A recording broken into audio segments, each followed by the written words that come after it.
So it's time to fill the kitchen soap dispenser again. You pull out your funnel and start to pour the soap into the top. You have to stop periodically since it takes time for the soap to drip down into the bottle below. Also, you have to guess how much to put in since you really can't tell from the top how full the bottle below is. Finally, you know you'll have to do this again fairly soon since the bottle isn't very big. Well, that's the problem I'm here to help you solve. About a year ago, I decided to replace my kitchen faucet. I bought a Delta brand Leyland model faucet with a pull-down spray head. I absolutely love it, by the way. I installed it myself too. Bundled with it was a matching soap dispenser. I wasn't so thrilled with it, however. For one thing, the pump is plastic, and for another thing, the reservoir is really small. At this size, I'd be filling it once a month because I use it all the time. So I decided to rig up something where I wouldn't have to fill the soap dispenser nearly as often. I had some unused half-inch inside diameter tubing lying around, so I decided to use it along with a cheap plastic check valve I picked up. As you can see, it really doesn't fit together very well, but I decided to make it work anyway. With a little bit of pushing, I was able to get the hose over the outside of the pump's input end. To make sure it didn't slip off, I just wrapped it up good with some good old plumber's tape. It's worked fine ever since I did it, and it stayed in place for over a year. When I took it apart to do this video, it was still holding strong, in fact. However, if I would have ever had to take the tubing apart to clean up any dried soap in the tubing, it would have been a minor pain. First, you're going to need some kind of tubing. Originally, I used some clear, flexible vinyl tubing. This time, though, I'm going to use some smaller, flexible silicone tubing. By the way, you could use rigid tubing instead, if it's the right size. Totally up to you. I bought the silicone tubing so I could do this.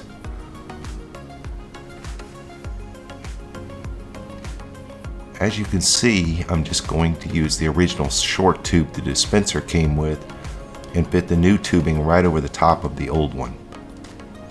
Because it's flexible silicone, it stretches and fits tightly over the top of the original straw.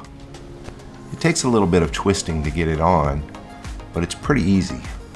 So, what size tubing do you need? I'm in the US, so I'm going to stick with what's easier for me to buy and measure my tubing in fractions of an inch. If you're not already familiar with how tubing is measured, you'll need to take the inside and outside measurements of the tube into account.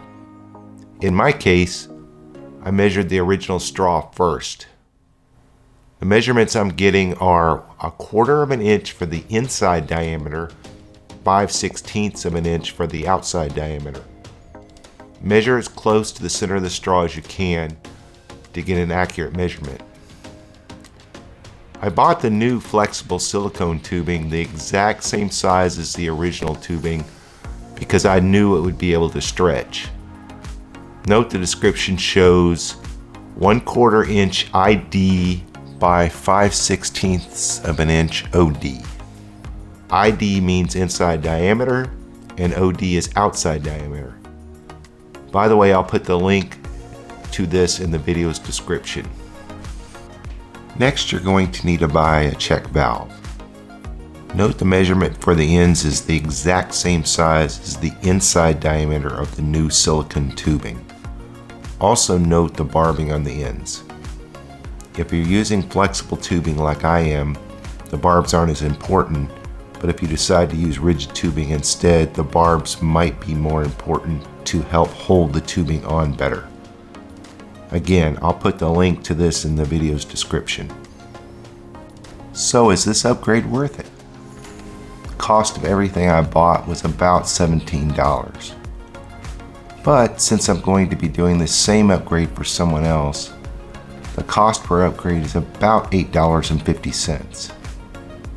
There are pre-made upgrade kits out there for sale, but this do-it-yourself option is cheaper than any I've seen. Plus, the satisfaction of just doing it yourself from scratch is priceless in my opinion. When you put in the check valve, there should be an arrow somewhere on the body of the check valve. Mine was really hard to see, so I had to feel for it on the body first. Then I took a Sharpie and colored the arrow in for later. When attached to the tubing, the arrow should point upward toward the soap dispenser. Once you get these two parts, another thing you'll need is whatever you're going to use for the oversized reservoir. I just bought a cheap, large-sized bottle of hand soap from Walmart. You could use whatever you want as long as the container is large enough to make all this worth your while, and make sure the opening is large enough to fit the tube through. I suppose you could even use a large container of dishwashing soap instead of hand soap. I don't know how well it would work since I haven't tried it myself. Now we're almost ready to put everything together, but first I'd like you to watch a 10-second message from my sponsor.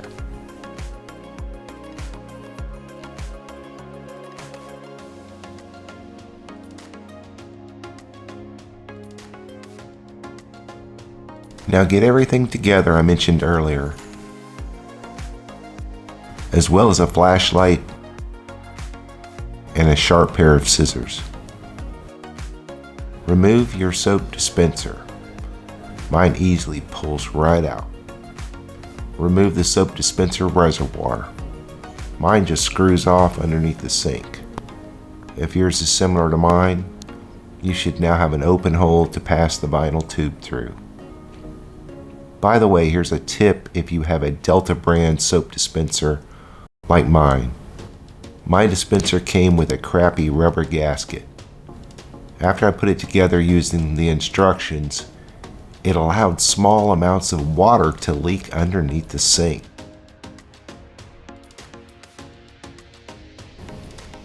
I took it back apart, then used some plumber's putty in place of the gasket. It hasn't leaked since. Sorry I got a little off track there, but I thought it was important enough to share. Clear everything out underneath your sink and set up your flashlight so you can see what you're doing. Go ahead and attach the old short straw to the tubing.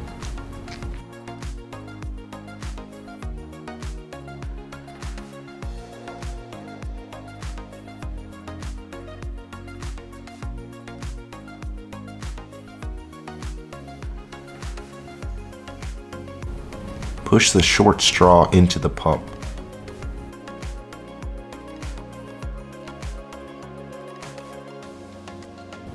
Feed the tubing through the hole and let it hang down underneath the sink.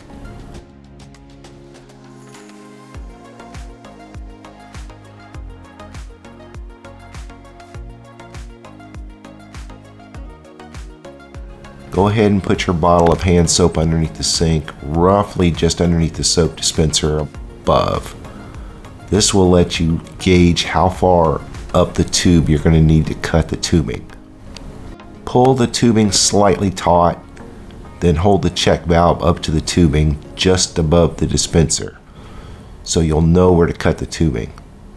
Basically, you want the check valve near the bottom, but not so far down that it interferes with the bottom section of the tubing going into the reservoir.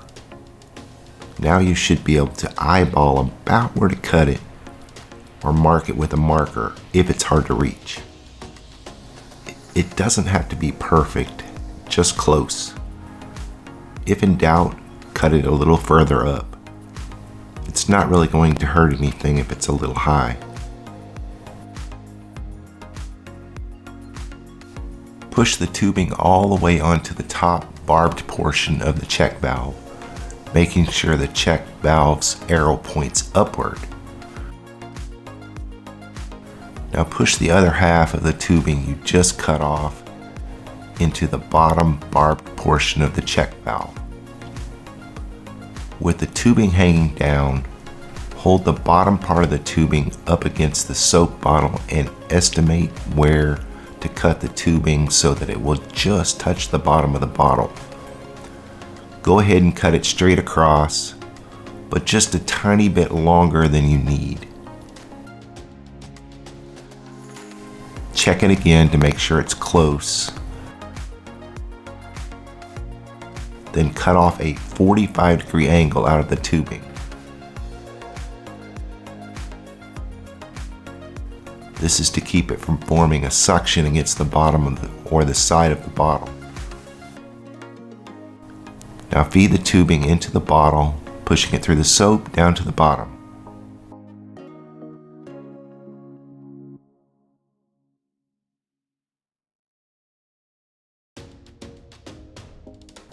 Now it's time to prime it. Start pumping with the dispenser to pull the soap up the line. It will take a lot of pumping, but with the check valve in place, you'll only have to do this once. Check the soap to make sure it's moving up the tube. If it doesn't, then you might have the check valve facing the wrong way. Once the soap is primed, you're all done. Depending on the size of the soap bottle and how often you use it, it should be a very long time before you have to change the bottle out. A full bottle lasts me about 6 months, and I use mine a lot. When you do change the soap bottle out, it's super easy.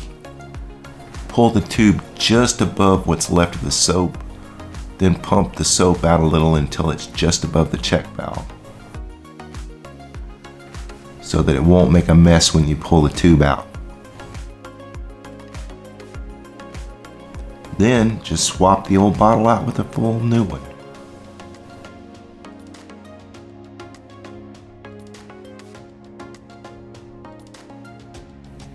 Because I'm a cheapskate, I use whatever's left over in the old bottle to fill up the other hand soap dispensers in my house. One last thing.